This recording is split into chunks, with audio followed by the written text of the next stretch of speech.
Welcome to Massive Passive Cash Flow, the podcast that guides professionals to financial prosperity. Join our community and let's start building your wealth. Here's your host, Gary Wilson. Welcome back to the Massive Passive Cash Flow podcast. I'm Gary Wilson, your host, and I'm glad you're back on the show listening. We got a great guest today, Edwin Epperson. So I'll introduce Edwin in just a second. But I want to thank you for your listening and learning and participating. We love the reviews.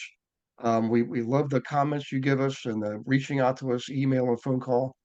Just remember, you can always go to globalinvestoragent.com and find yourself a certified investor agent. For all of us, I'm an investor too, obviously. We're in 37 states now. Pretty awesome stuff. And if you are an agent, man, this is the time to click on the Learn More button for yourself and enhance your model to include investors in your model. I'm telling you, I wish I could grab you and shake you, but the market is going to turn, okay? Can't tell you exactly what day, but it's a mathematical certainty. We've been through it before. And the way to not just survive, but thrive is to work with investors, learn the business. And that's what you do. That's what we do. We teach you how to do that. So you can invest yourself and earn 4 times as many commissions from your investors that you will from owner occupants. These are actual facts. So anyway, sorry for the long introduction here. Edwin, man, thanks for joining us. I know we've had a great talk before this, and love your background, everything you're doing. So we really appreciate you coming on board. Thank you so much. Absolutely. Thank you, Gary, for having me. Yep. Hey, so right off the bat, you're in an awesome area. You're down in the Tampa St. Pete area, one of the best areas in the country right now. Pretty hot for a while. It is, man. I mean, the market, the rest of the country, most markets have already sort of pull off and pull back. Volume is way down. I mean, it's ridiculous. Yeah. It's 4 years ago, the average agent, according to NAR, was doing 11 plus transactions a year. As of this couple months ago, the annualized, NAR said it was 1.89 transactions per agent. That's crazy. Wow. So, but that doesn't mean it's time to panic. It's not just time to prepare, So exactly. So in any case, for everybody in Tampa, consider yourself lucky because everybody's coming to Tampa. And I'm sure you know what it feels like if you live there. So that is true. So tell us, how did you end up there? Give us a little bit of background, Edwin, if you don't mind, and kind of take us from where you started to where you are now, and then we'll jump into some examples and give people some good stuff. Excuse me. Water went down the wrong pipe. Thank you for that, Gary. Nick of time too. Right, I know. My apologies. So that's okay. And I got down here. We're all family here, man. There you go. Luckily, nobody's sitting here in person. I'm not coughing all over everyone. So in 2000 and I want to say 16, my wife and I moved down to Tampa from Pensacola Beach area, Florida. I was actually in the military.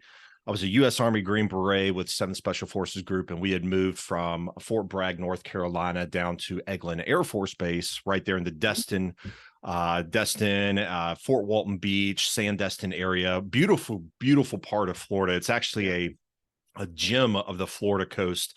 Many people, unless you're in Alabama and Georgia, are not aware of that area, but it's absolutely gorgeous. And so I spent 13 and a half years in the Army. And I got out as a Green Beret.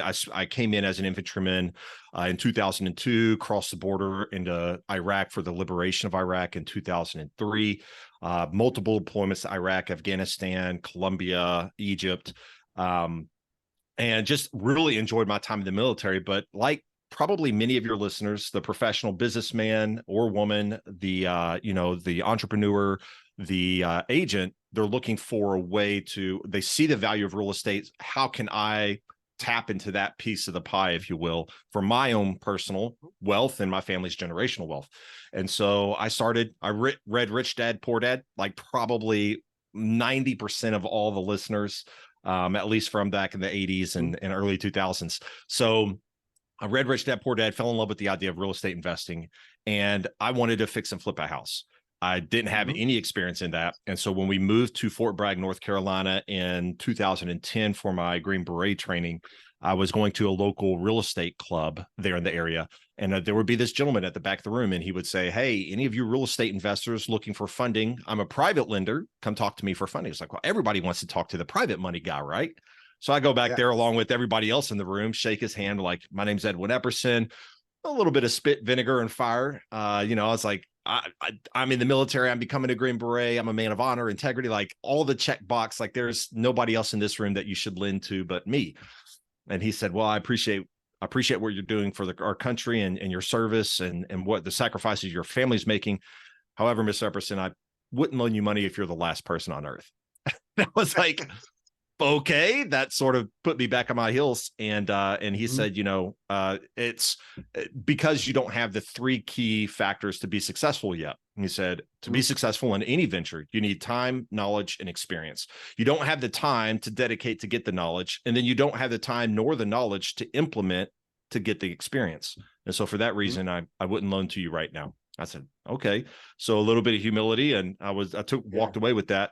And over the course of a couple of months, I would talk to him, and he asked me a question several months later that really changed the trajectory of my real estate investing. Up to this point, I had done 2 wholesale flips, had not bought a property for fix and flip. And then he asked me, have you ever thought about becoming the private lender? I said, no, that's a novel idea. I wasn't born with a silver spoon in my mouth. I didn't come from money. Parents are hardworking Americans, but I didn't come from that. And he said, don't worry about that. If you will learn how to identify quality loans, underwrite borrowers, underwrite projects, and underwrite properties, and then know how to service the loan and how to manage that loan from beginning to end, he said, the money will come. That's not the issue. The issue is knowing how to find the deals and how to vet that deal so that you can mitigate your risk and then shift that risk to the borrower. That's really what it's all about. Lending is all about shifting risk. And so that started me on a journey for about 4 years, from 2010 to 2014. I studied a lot of hours, never made one loan. I almost got close, but I got cold feet actually and backed out. And then my very first loan I actually made while I was deployed to Afghanistan on the side of a mountain. I made a loan to a real estate investor in Pensacola, Florida, and he sent me an email, and we did this entire transaction over email. Like, I was inability to phone call, but we had government email, so I was using the government email, and we communicated via email. Ordered title via email, ordered a property appraisal via email, ordered my loan docs via email. Everything was done via email. And that was a 9-month loan, went off great, came back to the States, redeployed back in the summer of 14. The loan paid off in the fall. And I realized that, wow, that is potential. That right there is an opportunity. And so I looked at my career, and I had 12 and a half years in at that point, the fall of 2014. And so I made a decision, talked to my wife. We made a decision. And she, of course, wanted me to get out. We had lost a couple of really good friends while I was deployed that trip. So she was, I think she was looking for a reason for me to get out. And she said, take this opportunity. Let's do it. So I stepped out, and I've been doing private lending since 2014. Nice. Well, so I appreciate that the background. That helps a lot.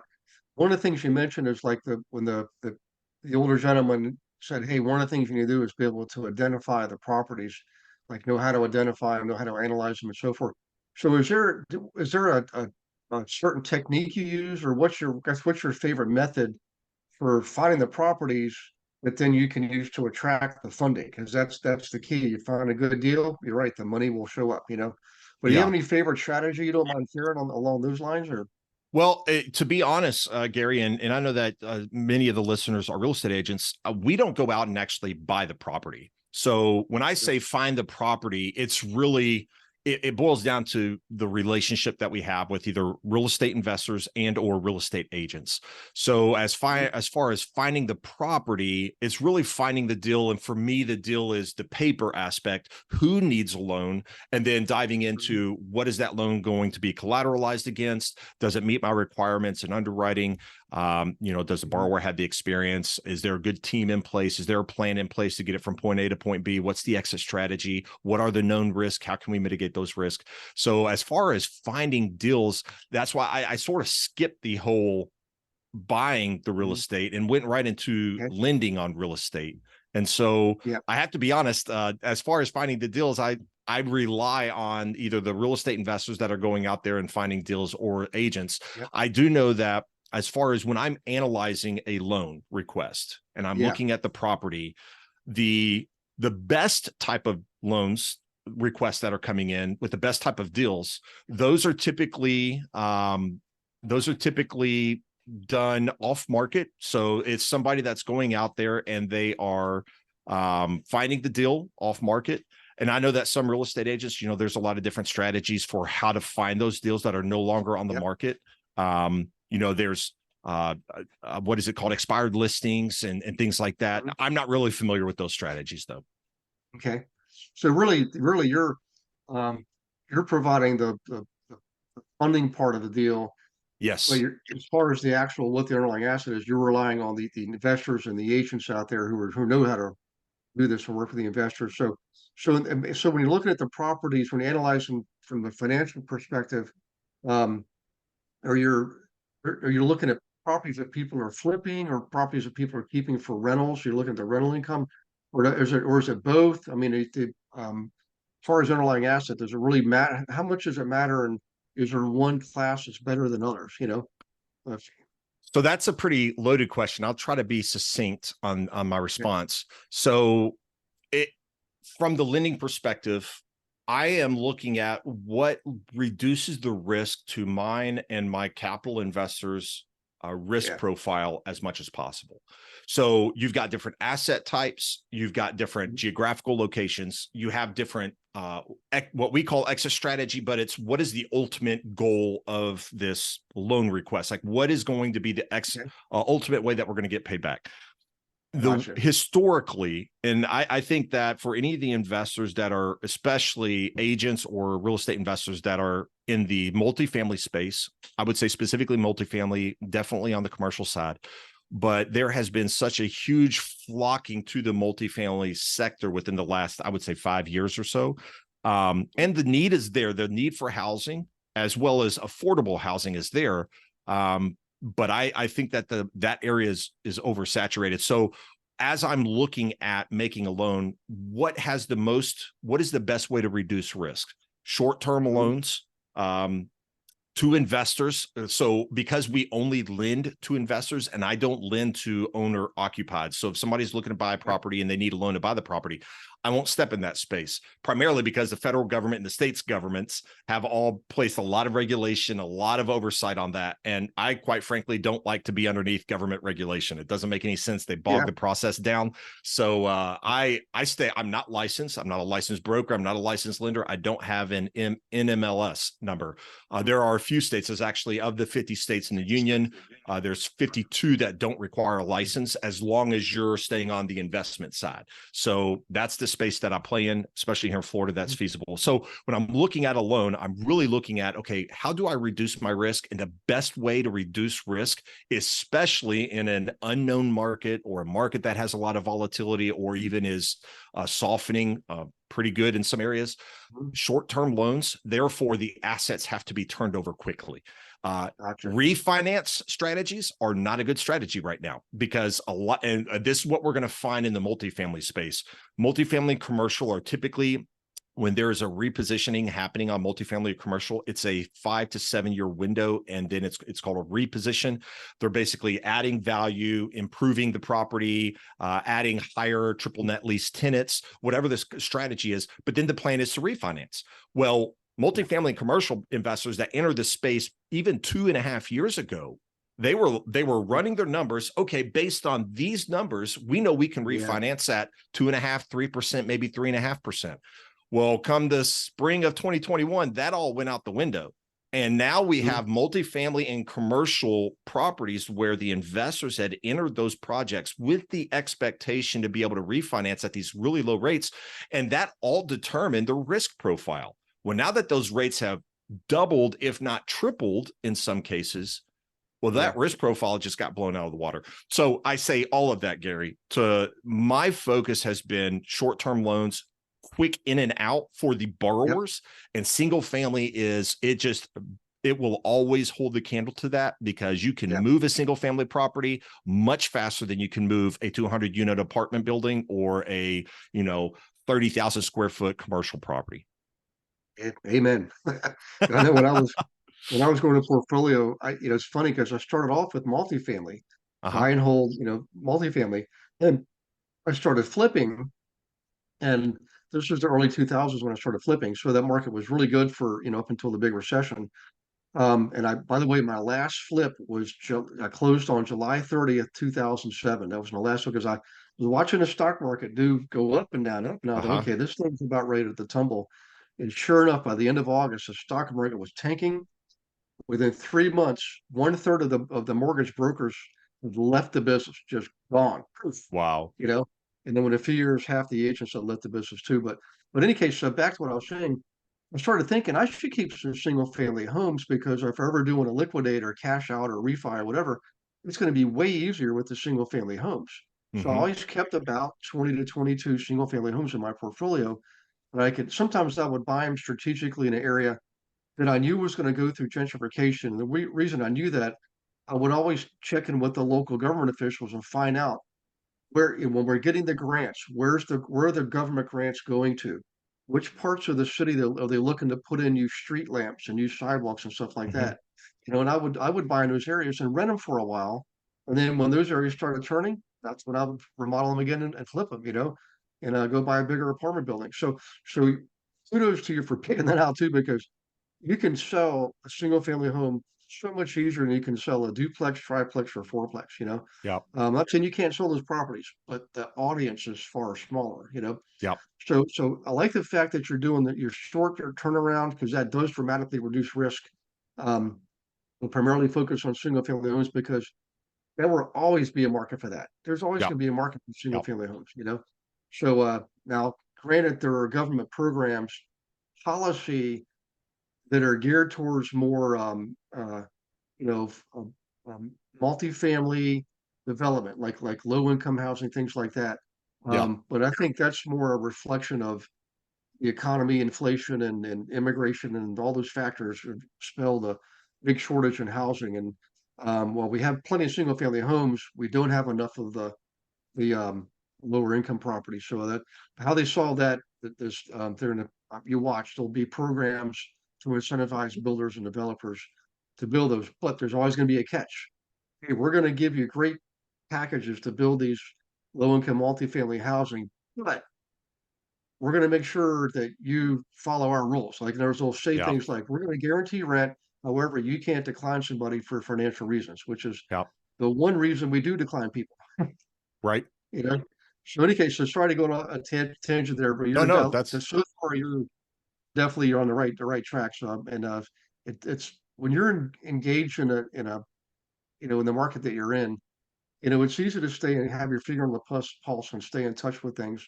Um, so let's. Do you have any um programs, like I understand you have it's Blue Fund? Is that what it is? A Blue Bay Fund? Is that yeah, Blue Bay Fund. okay? Tell us about that. Is that something that's still open, or do you have another one? You're like when that one, if that closes, will you create another one? Tell us a little bit about that uh, part of the business and what that looks like to investors and consumers out there. Absolutely. So, and thank you for that. The Blue Bay Fund is a Reg D 506C filing on file with the SEC. We have a non-registered offerings. And what that means is that we can raise capital from the general public, but the investor has to be an accredited investor. I'm sure most of your audience is aware of what an accredited investor is. It's either or. They either have to have made $200,000 the previous year and they're expected to make $200,000 next year, or the second metric is a net worth of $1 million less their primary residence. So that would be a qualifying factor. The two primary ways that somebody is accredited investor. There's other metrics and other ways. And if somebody has questions about that, if they would qualify, happy to jump on a phone call and discuss that with them. But the fund raises capital. We raise capital from accredited investors to specifically invest in debt and equity in the real estate space.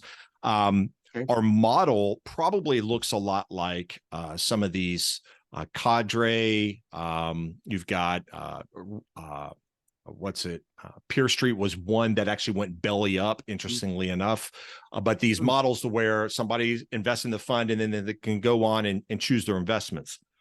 What makes the Blue Bay Fund different is, number one, we're hyper focused in one primary state or region, which is going to be Florida, as well as our loans, our debt which are loans, and our equity, which are syndications or joint venture partnerships. They're all going to be in the Florida market and primarily in and around your major metropolitan areas. Focusing very heavily on the single family residence. Affordable single family is going to be key. And the goal is, as we raise, my initial raise amount will be 10 million. We can adjust that up to 25 million with a simple following with the SEC.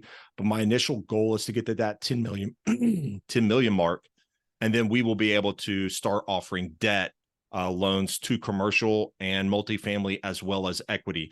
And it's interesting I say that because earlier I was just talking about the best way to reduce risk is not to step in that space. But I do believe in the next 2 to 3 years, maybe 5 at the max, we're going to be presented with an incredible opportunity to acquire multifamily, performing multifamily and commercial because of the structure that a lot of these investors went into just 2.5 years ago, and now the market has completely changed for the refinance. And I'm banking that there is going to be a lot of loans that default because the investors will literally be upside down. They will be in worse terms by refinancing at today's rate for that, 50,000 3-story commercial building than they were back in 2021.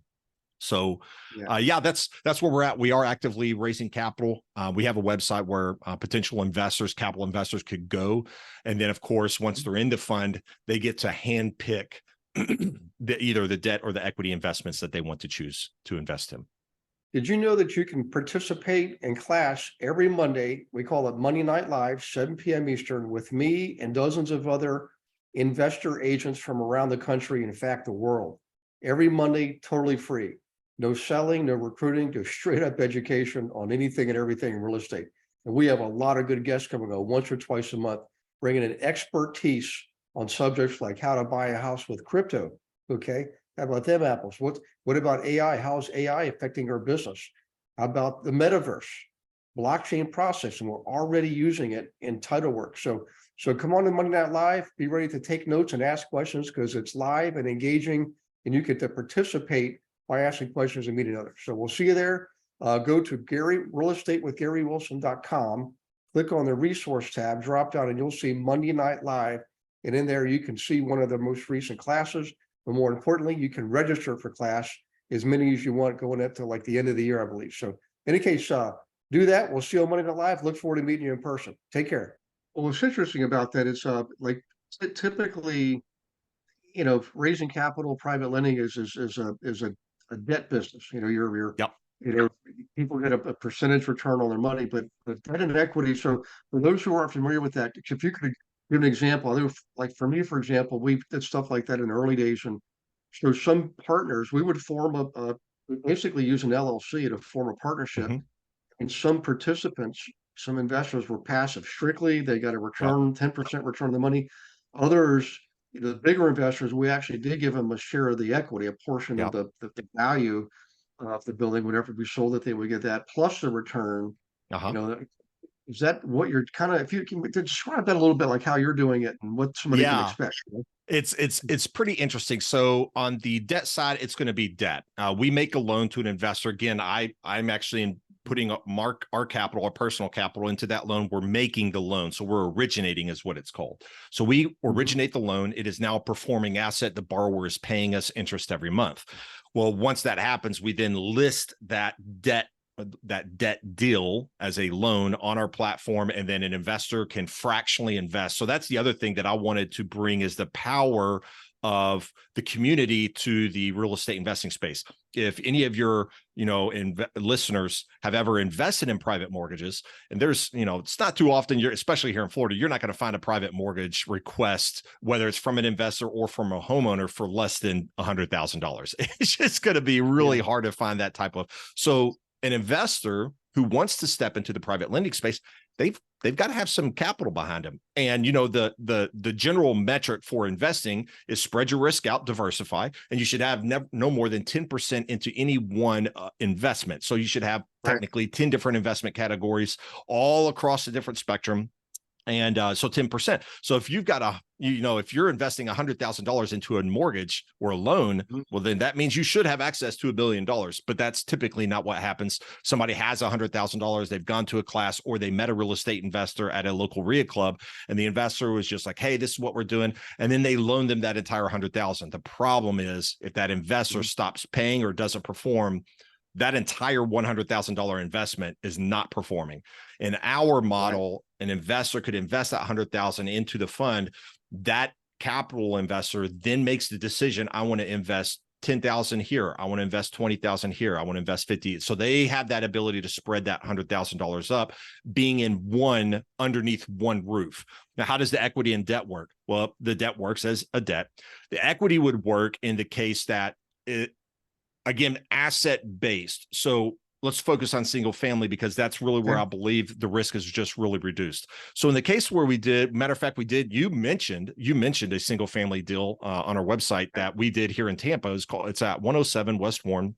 And what we did with that, we actually placed debt on the property. So I made a loan, first position loan on that property. The loan was maybe 140, and I don't have the numbers in front of me. It was about 140,000. The ARV was projected to be around 375, 400.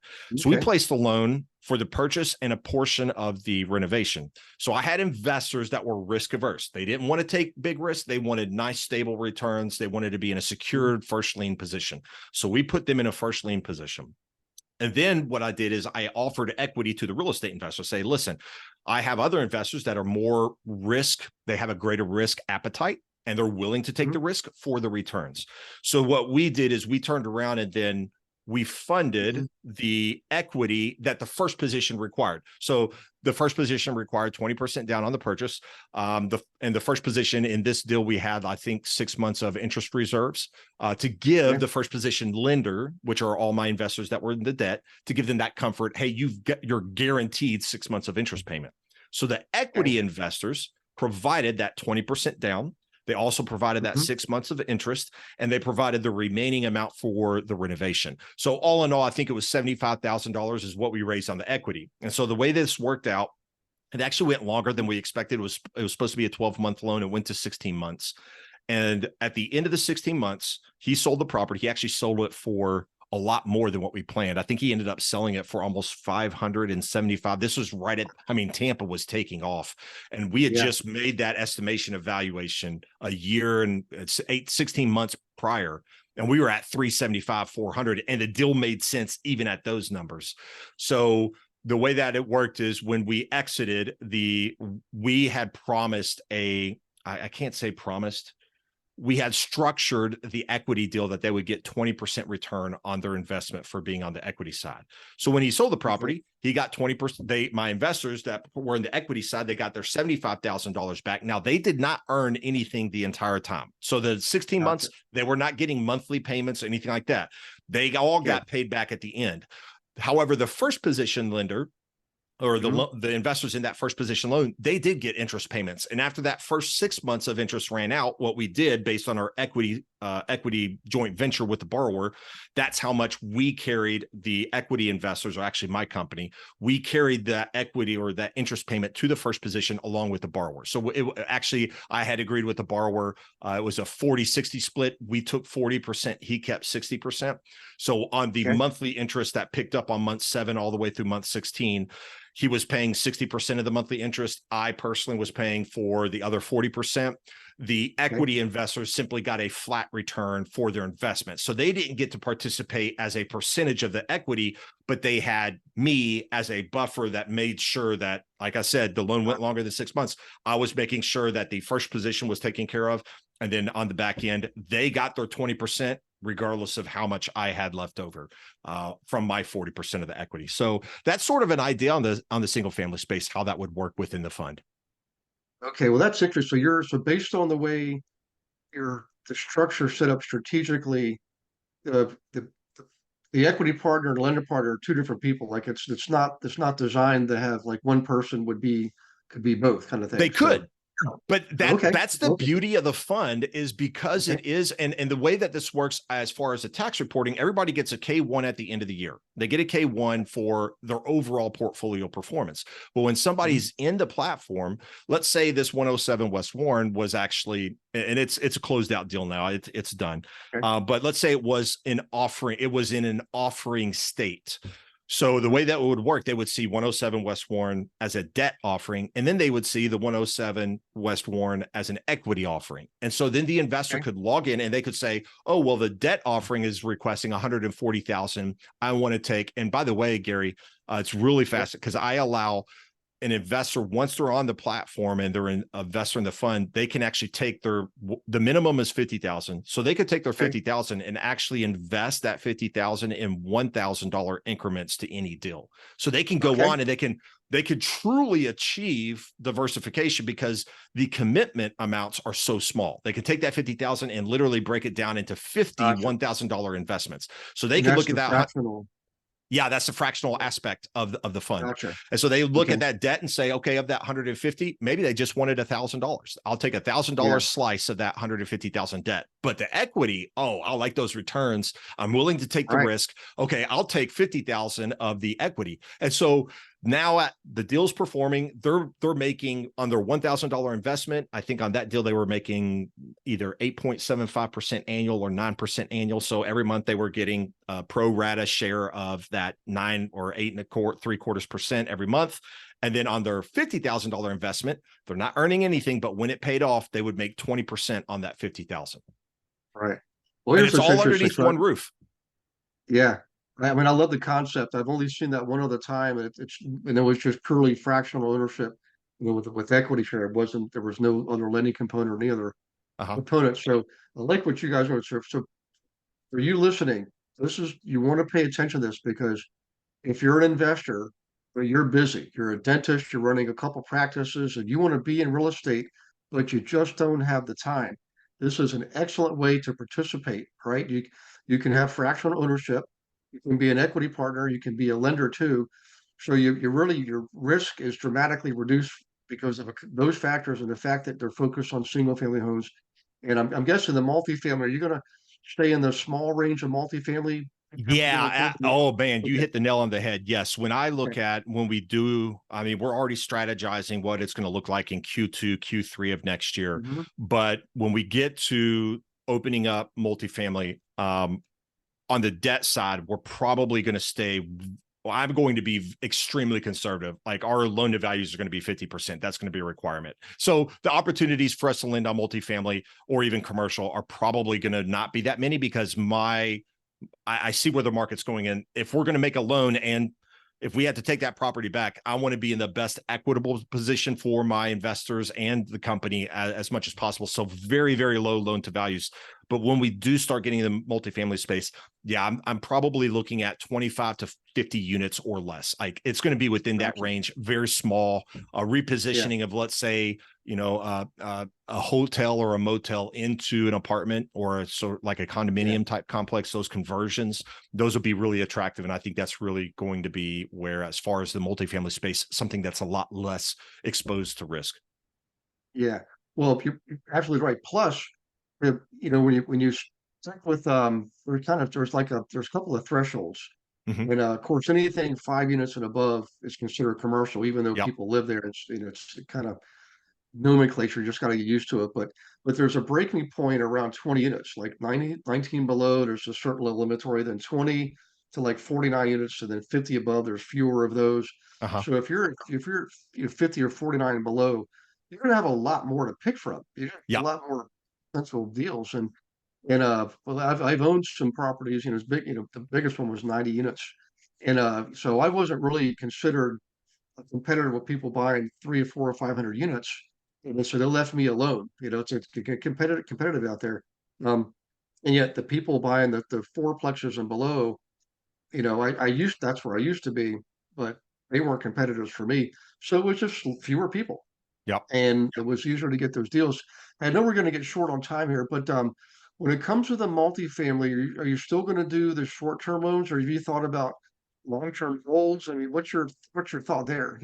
So that's an excellent question. And simply by nature of the property being more than just, up to 4 units, if they're going to reposition a property, let's say it's a 15 unit, motel, and they're going to do a conversion into apartments. Well, that's just, it's simply going to take time. So I would say for any of your investors, especially the agents that are representing investors, one of the metrics that we use to determine how quickly they can get the renovation done, for every $1,000 of work should take you 1 calendar day. Now, that's a really good GC team. I would say, based on if you're trying to save money and you're trying to get the best deal, you might be at $750 to maybe $600 per day in renovation cost is what you're going to accomplish. So, for instance, a $100,000 renovation project should take you, if you've got a really good contractor, should take you about 100 days to complete. Now that's 100 business days to complete. So you're looking at well over 3 months, 4 months almost. And so that's a great metric. When you're looking at a 15 unit renovation, now, depending on the scope of that renovation or reposition, you're at 6 months plus. And that's if everything is flying along, right? So it's the repositioning aspect. When we do debt on multifamily or commercial, I'm probably looking at a minimum of 3 years to 5 years balloon payments. And that's another reason why I have to absolutely be on the very low loan to value. Why? Because 3 to 5 year window is a lot of time for a lot of things to happen, whether good or bad. And so we want to make sure that we are, as far as an equitable, how much we call it equity cushion in the lending industry. How much equity cushion does that borrower have? We want to make sure they've got enough to absorb and still have skin in the game. And, if the project doesn't go as well as it's supposed to, which almost inevitably happens on every project, we want the borrower to really get dug in. They're in the trenches for the long haul. Why? Because they've got a lot of equity still at play. So when we get on the debt side, it'll be probably 3 to 5 year windows, but they will be bridge loans. And the expectation would be to refinance out at a later date. Gotcha. Okay. Well, I'm going to introduce you to someone. I know we're going to wrap this up. We're going past her, but it always tell us 30 minutes, but we never make 30 minutes. Her name's Betty Kappa. She's an awesome agent in Tampa. Okay. And she knows the market well, been there forever. I mean, her son's a really highly regarded architect in the area.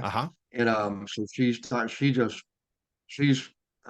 be a great partner. I'm going to let her know that you and I have spoken, and have you guys connect with each other. She's awesome. So any other agent out there, I'm sorry, I know you're great, but Betty's spectacular, and it's Kappa, CAPPA. For those listening, you're a consumer, you're an investor. I know you're always looking for the really good ones. She's one of the really good ones.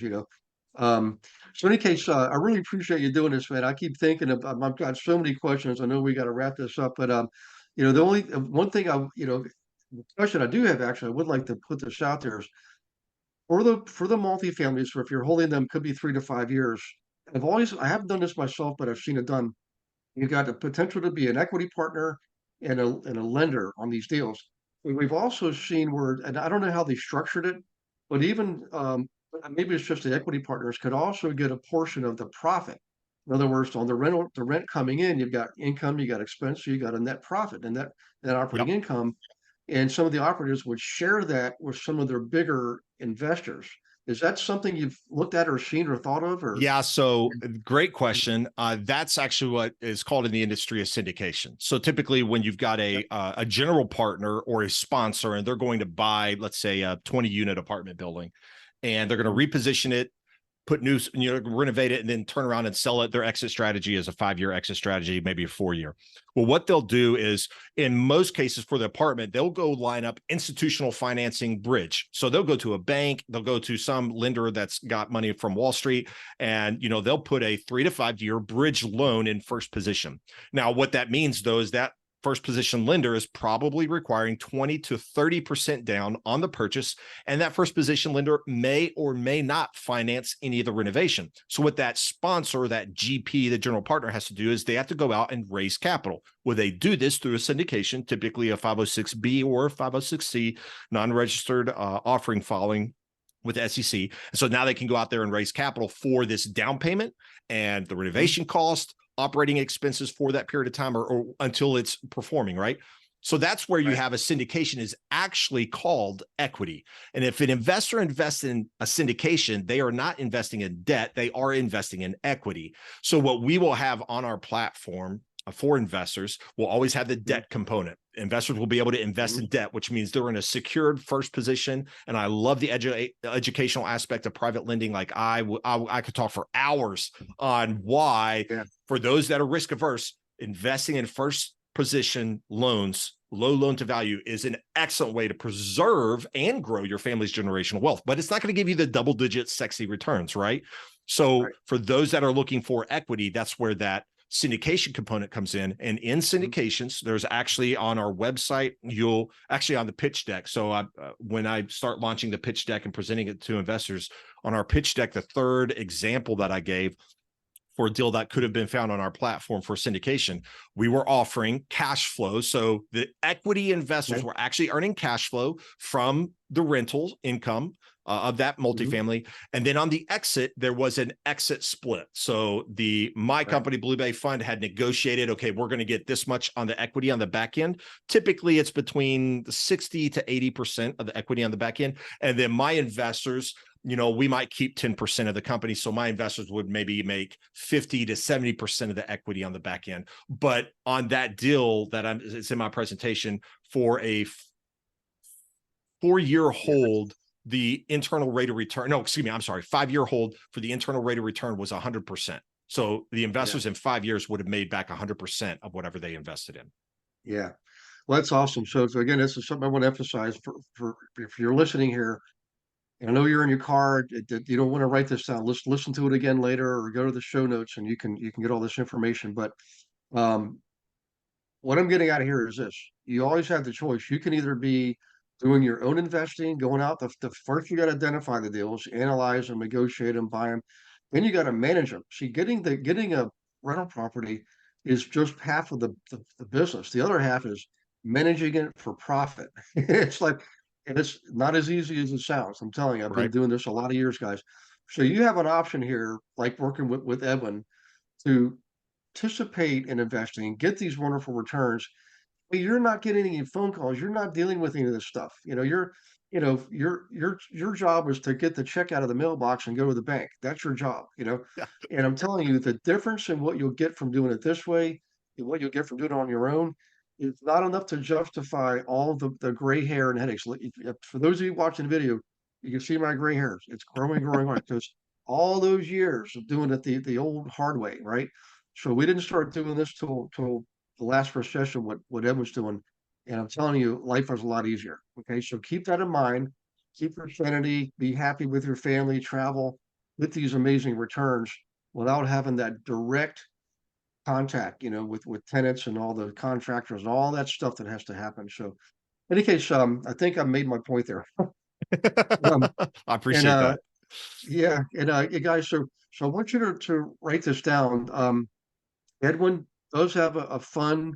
It's called the Blue Bay Fund, Blue Bay Fund 1, and you can find it online, bluebayfund.com.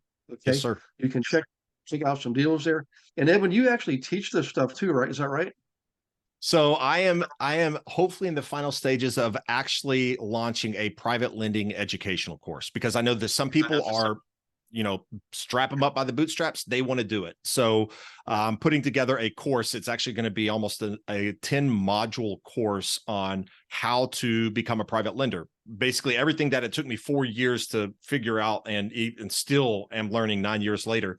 All of that information packaged in a succinct A to Z, no sizzle. I mean, there's going to be a little sizzle, right? You've got to make it look appetizing, but it's going to be packed full of meat. It will be a pack full of meat. And when you get done with that course, you will be able to confidently talk to attorneys, title agents, escrow agents, real estate investors, and they will think that you've been in the industry. When I first began talking, I had investors and agents coming. How long have you been doing this? Like a few months? No way. There's no way you could be doing this a few months. So my goal is to present that to investors. Yeah. Well, I love it. So, and I appreciate you taking so much time to share this with us. I know you're a busy guy, man.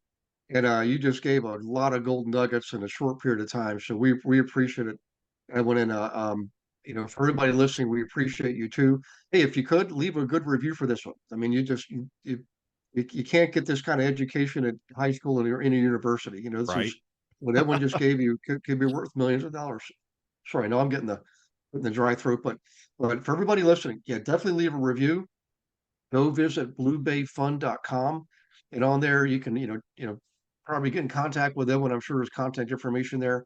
Check it out, and if you have the inkling to learn more about this, keep an eye out for his training program coming out. And the last thing to do before you leave the internet is go visit globalinvestoragent.com and find yourself a certified investor agent who knows how to identify, analyze, and negotiate on and off market deals for us investors. And if you're an art agent, man, I'm telling you, I wish I could grab you by the shoulders and shake you and tell you, this is the time you check it out. Find out how to make this part of your model. Click on the learn more button, right? This is particularly for you, the real estate agent. Don't wait. This is not a wait and see kind of economy. This is a prepare kind of economy. You got to prepare for what's coming because it is coming. Let me tell you, man. Yeah.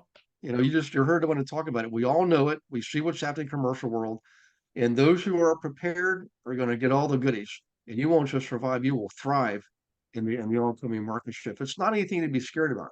It's not Yeah. time to panic. It's time to prepare, Yeah. So remember, properties never disappear. They just change hands. Your job as an agent is to figure out how to be part of that transaction. Okay.